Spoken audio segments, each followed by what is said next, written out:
rush hour. We've got the traffic coming from our right, and that's coming from Barry. And I think we're going to be on Barry New Road. No, Barry, I think that's the old Barry Road. So you can see there's a signage there that says welcome to the Metropolitan Borough of Barry. Twinned with my eyes are letting me down. As I pass through, I'm gonna read it.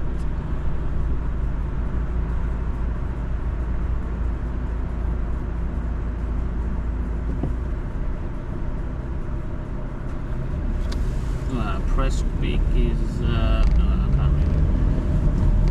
Sorry about that. And you can see Manchester City was planning to introduce the clean air zone, which is a similar scheme to the one that's in London, where if you want to go into the city, you will pay a daily fee of £12 just to drive into the city centre, or from that and signage that we saw there. From that signage, if you enter here, there'll be cameras that will capture you, and you pay £12 a day just to drive here. Well, actually, yeah, it's a day, yeah. So they've got a similar scheme which is not popular in London, where you pay a congestion clean air zone. For you to drive in that zone, you pay. So if you've got some business in London, you will pre-book driving into the zone, park your car into the hotel or wherever you're going to stay, and that's £12. So the following day, when you leave that zone, you pay. On your way out of the zone, you pay another £12. So which is ridiculous.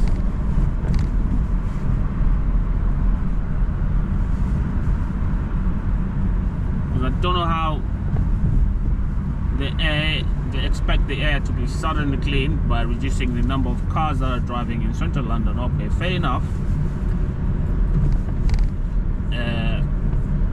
You've got the big polluting vehicles, yeah, and most companies make a lot of money to drive through, but then at the same time you got ordinary people that work in the cities that prefer driving their own car to work. So if you drive a car that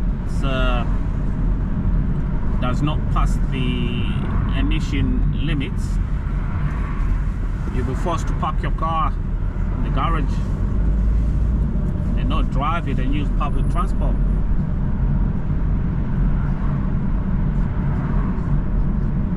And at the same time, you've got airlines that are flying through the city airspace, and they're polluting. So how do you work that one out?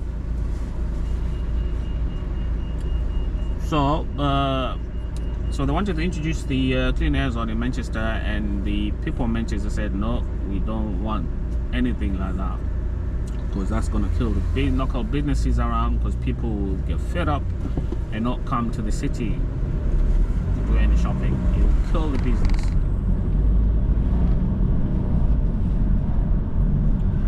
So let me know what you think about these clean air zones. They've got a similar scheme in Birmingham. So you pay to drive around the city in Birmingham. There's a daily fee, I think it's, don't know if it's £12 in Birmingham. Yeah, you pay in Birmingham. Then they've got similar schemes in other cities like Bristol, Bradford. They do have one, but at least the one in Bradford is a little bit better, because in Bradford you can drive your car as long as it's not a commercial vehicle. If it's a taxi, you'll pay, and then if it's a truck, they pay. So which is fair enough. Yeah, they're the big vehicles there. now they're all going electric to reduce the operational costs.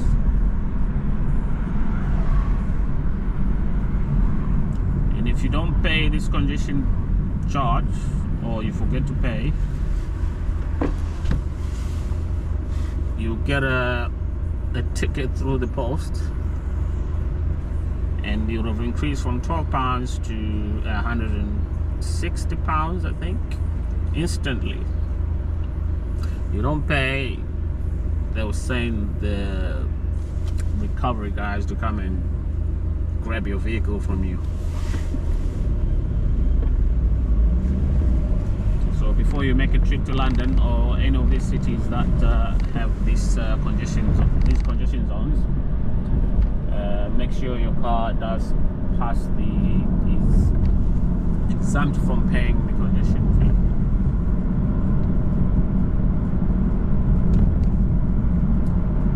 Well, the idea is to force people to get rid of old vehicles, because they say, okay, the old vehicles are all the polluting. But funny enough, I used to have a 2000 VW Golf. The car was, well, when I sold it, got rid of it, it was 21 years old. And if you put the number plate into the system, it said the car is exempt from paying. And it was a 21-year-old car, a 1.6 petrol engine, old car.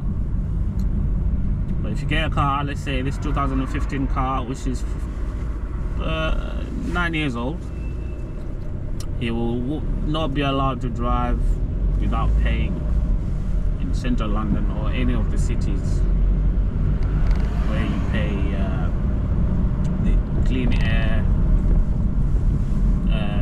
zone fee. So right now we're just driving through Prestwick. You will see that, okay, this area, there's a large Jewish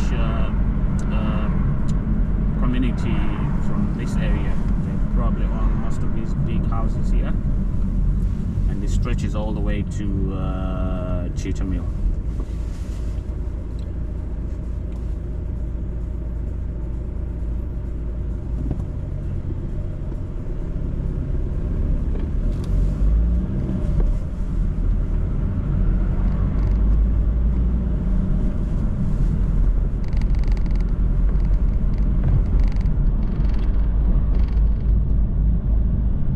Hopefully next time, if another vote is put through for the people of Manchester to make a decision whether they want to introduce this clean air zone, fingers crossed it doesn't happen, because definitely you won't be getting any content like what I'm doing now, showing you the beautiful neighborhoods near the city of Manchester.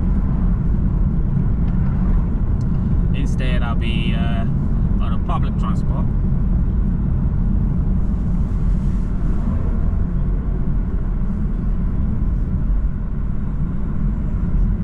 And UK public transport is not as advanced as in other European countries, and it's very expensive.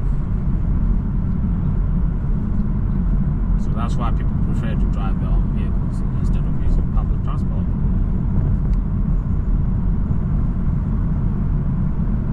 Well, of course, I think of recently the local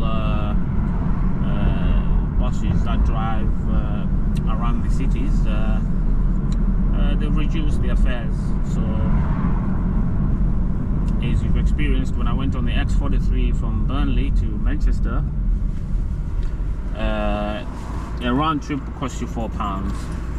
No, actually less than £4, because in the morning you probably pay £2 to go to Manchester, and if you spend your day in Manchester anytime after 7, the fee is reduced further. You pay £1 from the city of Manchester to Burnley, which is a distance of 30 miles. And it's also same applies to the buses around Manchester. It's £2 one way and £4 return, I think. It used to be £5. I don't know if it's still £5. So the buses are quite cheap. As for the trains are expensive for an ordinary person, and most of the time you get regular cancellations as well. You go X43, you pay £2 from Manchester to Birmingham. It's a very comfortable coach, and you get good views as well.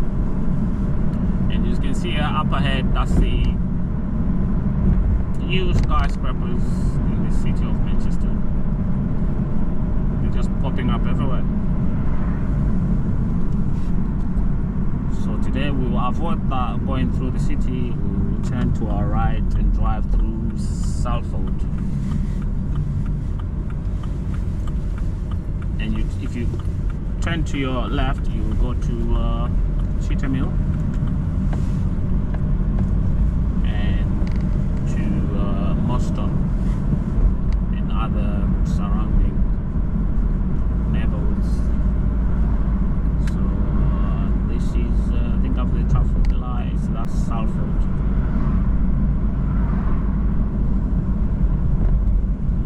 Well, it used to be classified as a very dangerous neighborhood to live in. There were a lot of shootings, stabbings. I don't know what it's like now. I think it's improved a little bit because the police have clamped down on it. They have arrested most of the gang members that used to sell drugs, supplying the local neighborhoods and across the county lines. Similar story to Moorside. It used to be really bad. I don't think it's as bad now because they've arrested all the gang members.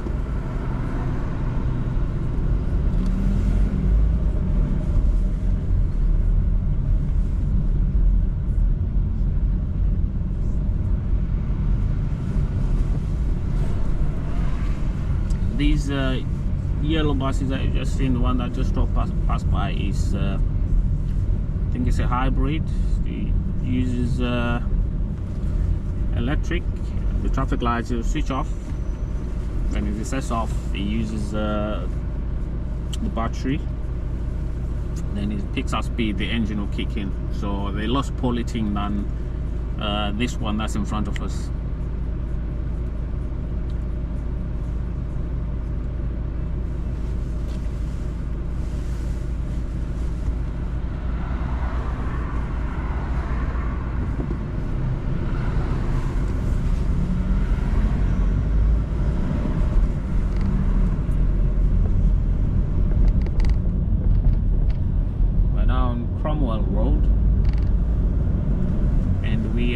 This is a bridge, and underneath the bridge, that's River Ewell, and it goes all the way, I think, to Rotterdam. It's a very long river.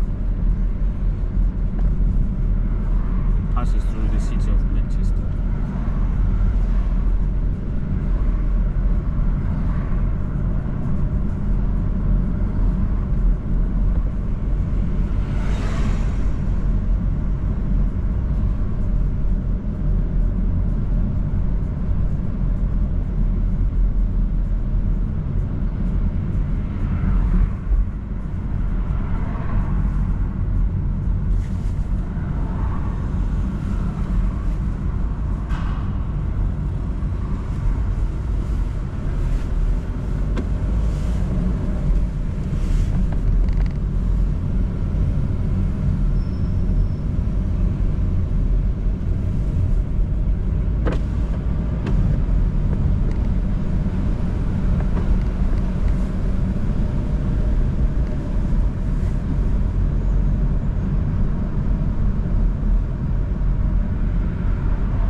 Salford shopping centre, and you've got the Pendleton police station to our right, to our left, sorry.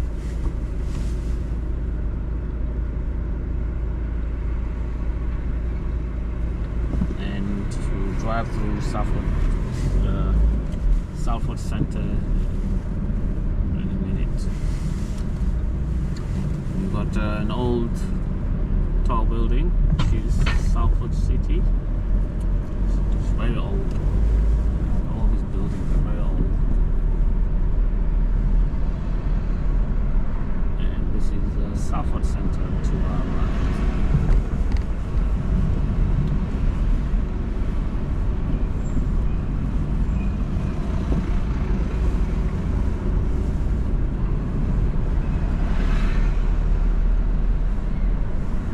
Salford City Centre has not been affected that much by with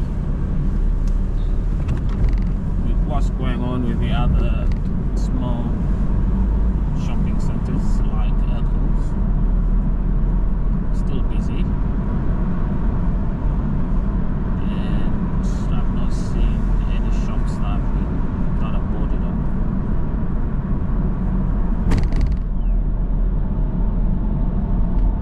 Still has signs of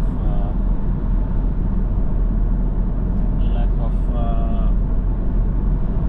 should I say,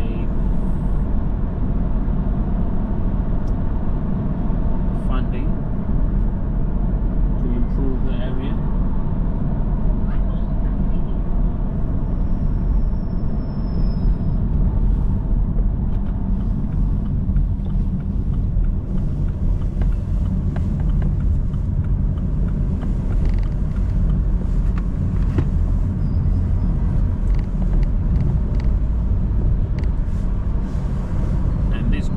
That girl is on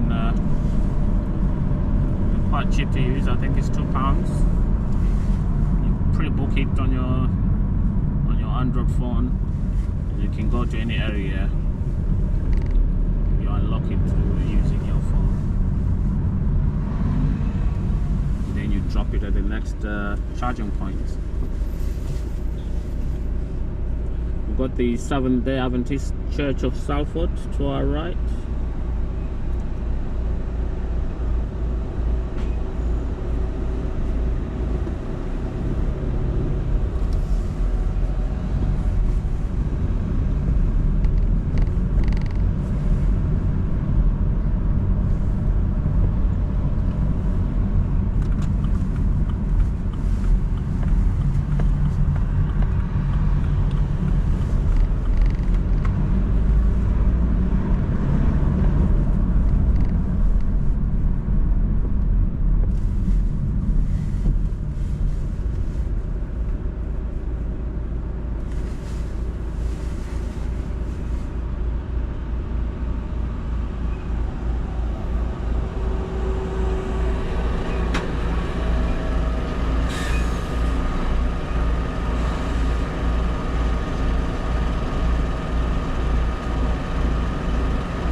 filter through to the left if you're visiting Manchester and you want to visit places of interest. If you go to the right, you will come across the Manchester Cathedral, the Convention Complex, and the Museum of Science and Industry. They're all free. And you also get to the AO Arena, which used to be the Manchester Arena. And Salford Quays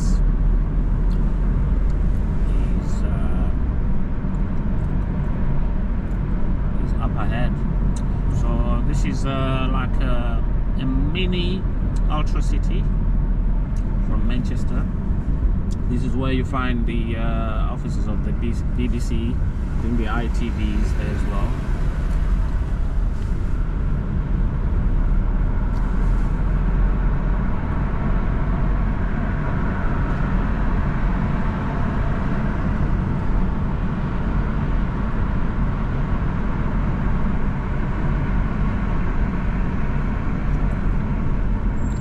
Will be going there soon and show you what Salford Quays is like.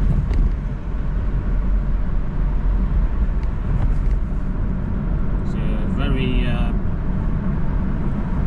beautiful place, not as busy as the city center.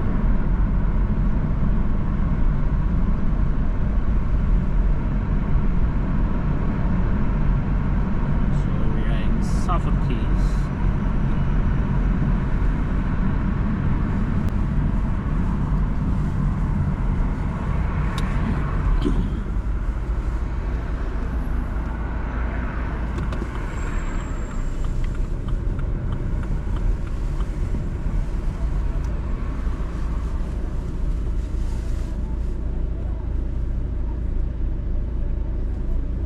We just gone past the white building. That used to be the dock. Wait, it's still the dock office. That's the building, but I think its purpose of the building has changed.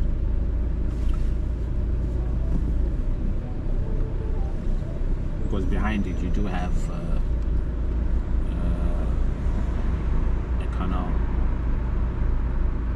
that goes through the city of Manchester.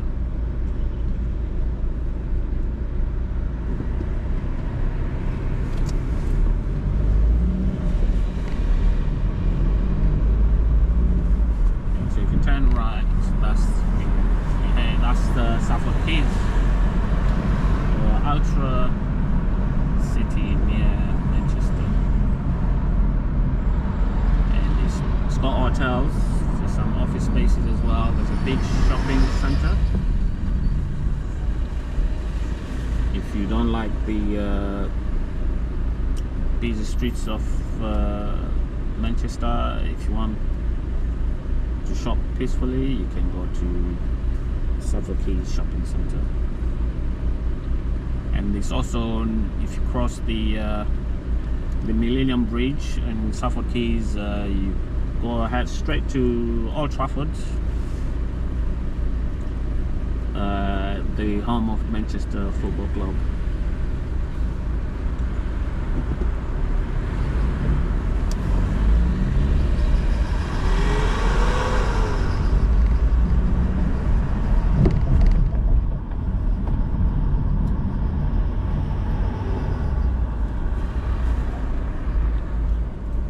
And if you want to travel to Europe, you don't have a British passport, and you want to apply for your Schengen visa, there's a TLS visa applicant center to get your Schengen visa to the buildings to our right. So that's where the TLS center is. You can get your Schengen visa application processed by them.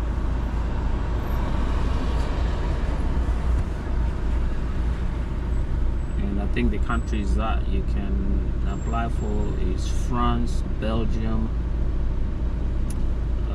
Italy. I think, yeah, that's what TLS deals with. So people that you have to apply for Schengen, I think you've got you've got Indian non-EU passports. China, you need a Schengen visa. I think almost all African countries you need to apply for Schengen visas, because African passports, they always red flag them.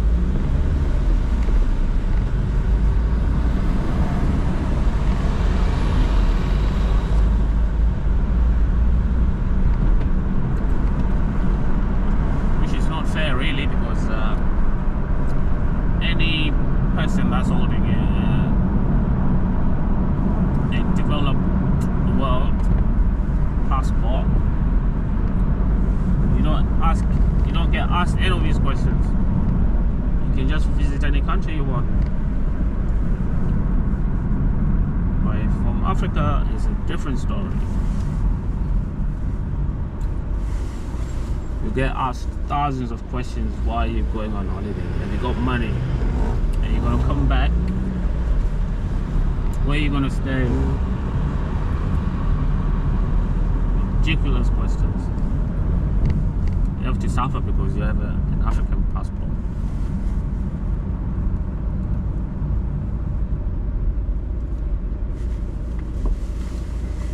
Well, I suppose we do have people that do spoil it for everybody, but not everybody is after relocating to any country. Africans do travel as well and do touristy things.